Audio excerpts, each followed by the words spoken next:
So I want to share with you a little bit about neurofeedback. It is by far the most effective treatment that I've found to date for my own workplace trauma recovery. It is based on the brain's natural ability to grow new neural pathways. So the injuries that can come from chronic stress, workplace trauma, can actually be healed with the brain structure regrowing itself essentially, and doing so in ways that help the prefrontal cortex, the front thinking part of the brain, back online, and to kind of quiet down the amygdala, which is the brain's alarm system, so that it is not overly sensitive essentially to neutral stimuli. So I've received neurofeedback in a couple of different ways. The first type is through watching a video. It can be any video that you want. It could be a comedy, it could be the news or whatever it is. They recommend not using or not watching horror films because you want to kind of stay as still as possible. So you don't want to be doing something where you're jumping a lot.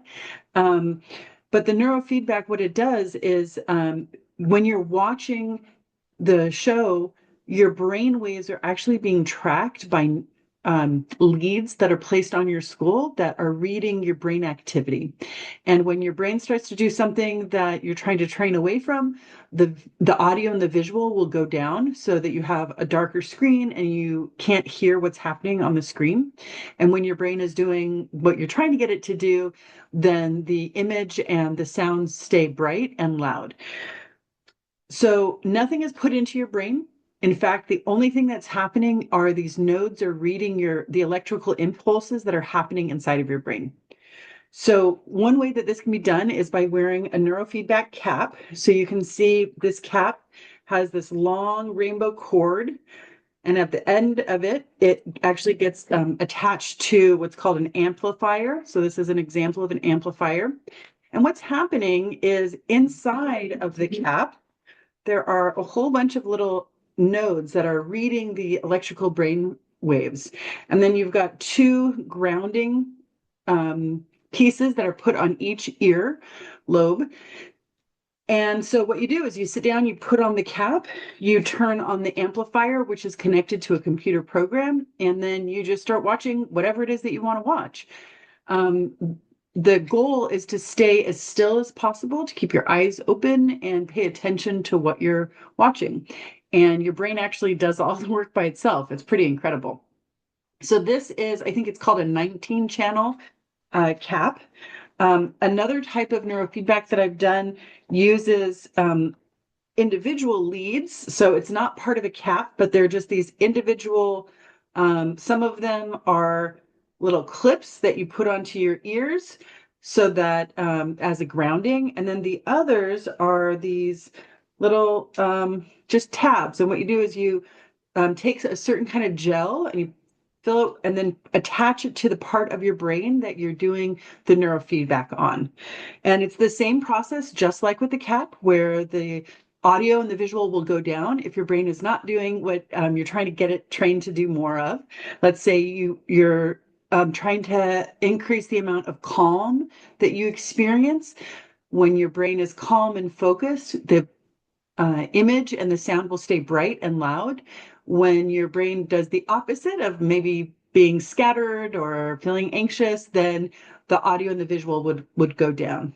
The other thing is that it can be quite expensive. So there are certain programs that are available for folks who are looking for neurofeedback for children, for example, who might be in lower income brackets. There are options like Los Angeles Unified School District right now is providing neurofeedback at no cost to kids who are in the school system who are dealing with significant challenges like ADHD, autism, and other kinds of neurological challenges.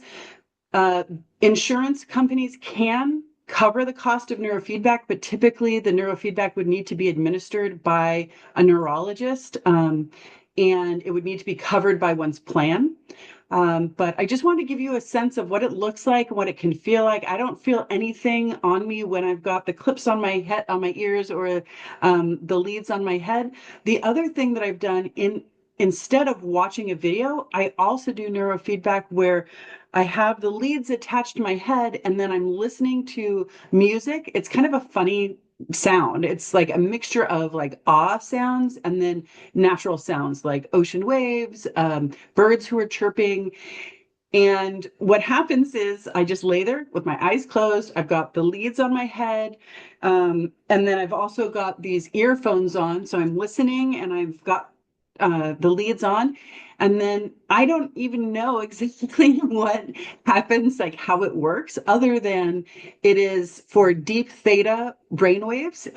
And I found it to be really helpful as well. But again, just like the other kind of neurofeedback when you're watching something, nothing is going into your brain. Like there's no medication.